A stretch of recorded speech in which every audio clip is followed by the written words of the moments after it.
Hi everyone. I haven't done a YouTube in a while, so it's time to do one. As you can see, Christmas is here. Well, it's not here yet, but it is coming soon, and I am just packing up. I've got some camera equipment here, I've got chairs, I've got water, I've got coffee, I've got clothes, I've got sleeping bag. I'm going to be heading out real soon to hit a ferry, make it over to the mainland, Vancouver, and take some photos of owls. So, without any further ado, time to pack up the Jeep and rush out of here. Can't wait to see what I see and show you along the way.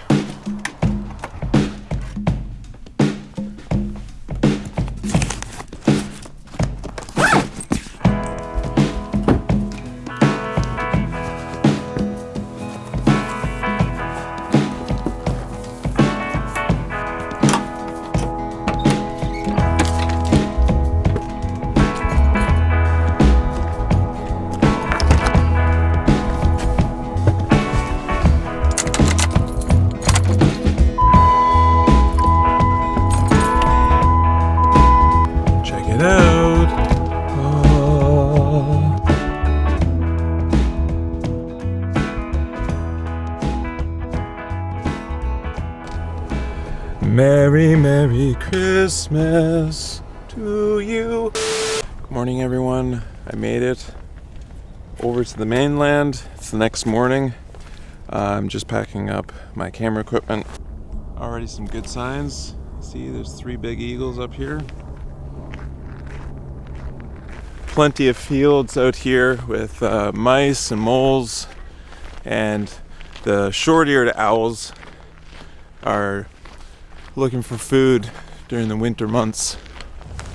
It is cold out. It's not frosty at the moment. I think it's warmed up a tiny bit. But I'm out in the marsh. Apparently this week is king tide week, so where the ocean floods this whole area. And high tide is in another hour. I do have rubber boots. I didn't bring them. I brought just my hikers. They're waterproof. And I've got my 500 set up to my Nikon Z9. And I'm out here to see the short-eared owls. We've seen 2 so far. By we, there was another buddy that was here. He had to go to work. It's great chatting with him. It's nice always to have like 2 set of eyes. You could stand next to one another and you can photograph. But the 2 short-eared owls were way out there in some of the tall reeds and grass and cattails, and they flew all the way along kind of the shoreline up this way. So we were able to kind of pan with it, and one of them went over this way, the other one went back over this way. Thing to look out for, I guess, if you're out trying to photograph short-eared owls, is that they have a shorter tail, so there's a lot of harrier hawks. There's like 30 or 40 harrier hawks out here, and they got a long tail and they flap quite a bit, so the short-eared owls are easy to spot because they have such a shorter tail, and they are a little bit slower with their wingspan. So my shutter speed is at 1/1600. I might go up to 2,000 or 2,500 to capture some of their in-flight movements, so I make sure that I have nice tack-sharp images. And I'm photographing at f6.3, and my ISO right now is 1600. Is it, actually? What is my ISO? Yeah, ISO is 1600. Wow. So the ravens are chasing the short-eared owls, kind of harassing them. There are so many like moles and mice, like even right where I am right now, you can hear them in the field squeaking and moving around. But some of the voles are huge. Oh, in there. Just drown. These guys can't swim. Yeah, the tide must have come up and... So, that's a good sign that there's plenty of food. I've got some bars, some food actually in my bag here. And I just gotta watch it because they will try and get into my bag, or just don't want them chewing through it or something crazy like that. Man, it's chilly out. But it's exciting because there are a few short-eared owls. They are active. There's so many mice out here that the worry is that they just, fill up on the mice, on the food, and then that's it. They're not active at all, and you could be out here all day. But I think with the harassment from the other harrier hawks, ravens, and other birds, it's keeping them a little bit active. So there's a lot of chases and stuff in the sky. Really fun to photograph. Hard to record at times, moving around so much. If they're nice and low to the area, you get this really beautiful kind of landscape shot.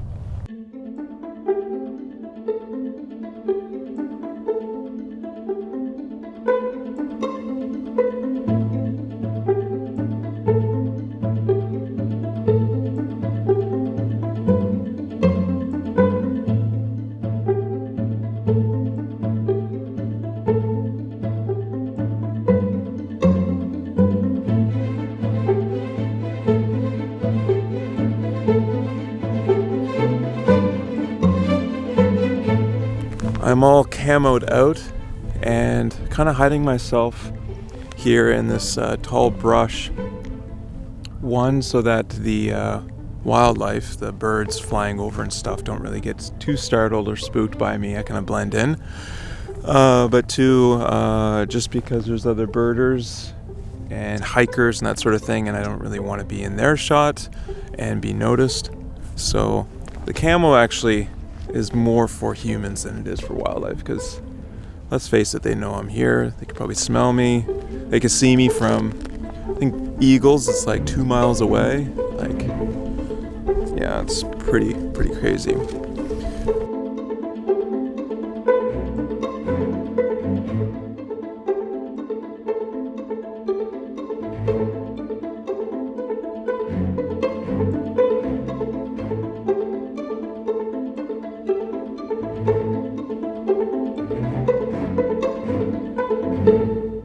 And I've counted so far, I think 5 short-eared owls. It's hard to tell because one will land and another one will take off. So there's 2 or 3 out this way and 1 or 2 over here. It's just incredible watching them hunt. All the harrier hawks have kind of disappeared. There is one that I've seen, but over the last 3 hours there hasn't been a whole lot of activity. There's some herons that are still picking away at some fish and a few other things, and that's it. And then it was quiet for 2 hours, just sitting here freezing, and all of a sudden, one owl, another owl, they're all flying around. Some of them are chasing one another. It's just been unreal. I shot for probably 30 minutes nonstop, from video back to taking stills. I will say, with the Nikon Z9, I haven't tried the A1 or the Canon R5, but the autofocus is better with the firmware update. I'm at the 3.0 firmware update, but it still hunts if the subject, which in this case is the owl, isn't like clearly visible for the camera to notice and to hold on to it. So I feel like Sony and Canon have come so far with their autofocus that I just hope Nikon can put up some new updates. But yeah, so stoked to be out here. I'm glad I went with the fluid head so that I can pan and move and and get some great video with any jerking moving around. I'm photographing now at like 3,200 of a shutter speed. I was at 2,000, but the owls kept on getting closer and closer. And when I'm moving back and forth and panning with them, I just thought there was just too much blur, too much motion that was happening. Not just the owls that's moving, I'm moving. There's some shaking because I'm excited.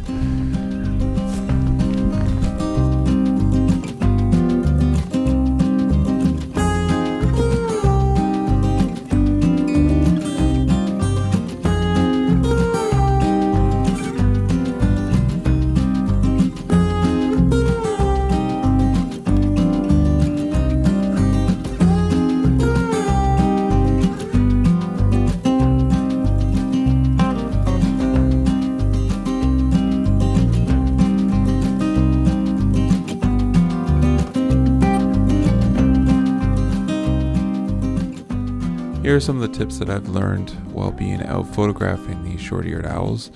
Once I saw that there were short-eared owls in the area flying around, I picked a location that had the best backdrop, composition, foreground elements, and I just hunkered down. There's no sense in picking up and moving to where the owls are flying to and from, because the space isn't that large and they're going to come back, fly around. There was also more than one short-eared owl, so your chances of waiting and seeing one fly by you is at a higher rate. And I noticed other photographers kind of walking to and from and towards the short-eared owls. They would see them fly back towards me, so I'd see them hike all the way back towards me. It didn't make any sense, especially if you're carrying around a tripod and all your heavy gear. Pick the best composition, best backdrop, best foreground, and just wait. So for me, I don't want to keep moving around because the background kind of changes. The height of the grass, there's that popcorn kind of flowers that I wanted to get in the foreground, and some of the images with the short-eared owls as they hunt. So that was very important for me, as the environment shots.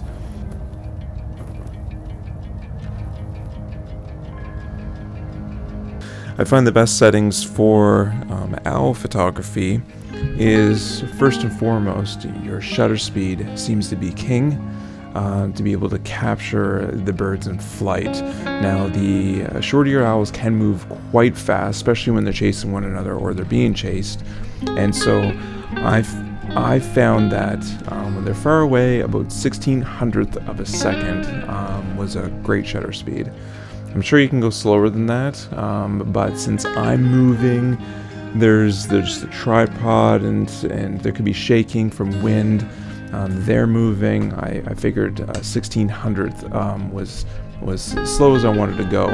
And then if they were mid-range, 2000, and then closer, then it's 2500. So I would just roll the shutter and go ahead and hope that I got some shots. Now, I was out there for the whole day, so I could actually check to see if things were in focus. So that was good. Next would be my f-stop. So I was shooting with an f4 lens, and I try not to shoot it wide open. One, for it being such a shallow depth of field, afraid of missing kind of focus, but also it's a little bit softer, I think, on the extremes, and shooting wide open is a little softer. So I didn't go any wider than 4.5.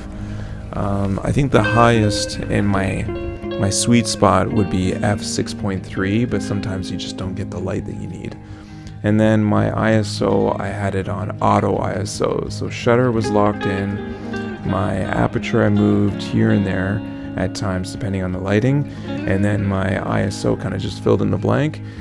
So that's my camera settings. A big thing was a tripod. I was blown away by people that other photographers that came down with camera equipment that they're hand holding. Now I have a 200 to 500 here and my camera body, and so I could handhold that for a bit, but I feel like you're adding to movement and you strain on the shoulders. If you're going to be shooting all day, tripod is like a must. So if you like this content and you want to see more of it, please subscribe, give me the thumbs up, that always helps out, and click that notification bell if you want to see more videos like this. Just hiking back. I think I broke the mic off my camera. Merry, Merry Christmas to you. Alright, we need to put on some Christmas music so you don't listen to me sing.